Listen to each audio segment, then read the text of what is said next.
Welcome to McPlum, simple solutions served daily. You start by powering down and removing batteries. This prevents shocks and motor activation. Once done, inspect the frame, harness, and wiring for obvious breaks or wear. Look closely at connectors and plastic tabs because they often fail first. Make sure to have a Phillips #2, small wrench, multimeter, and pliers on hand so you can act immediately on issues. You'll save time by documenting each defect with your phone, which helps when you replace parts or reassemble later.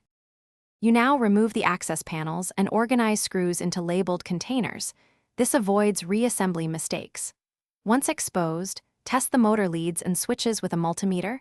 Check for continuity and expected voltage, because that tells you whether the issue is electrical or mechanical.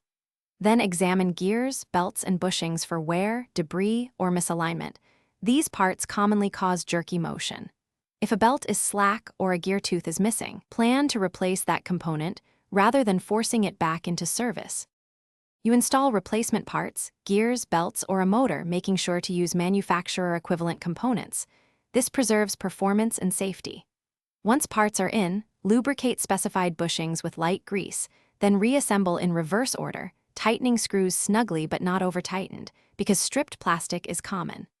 After reassembly, run a full function test for 5 to 10 minutes while observing for abnormal noise, wobble, or heat. If persistent issues appear, check wiring connections again.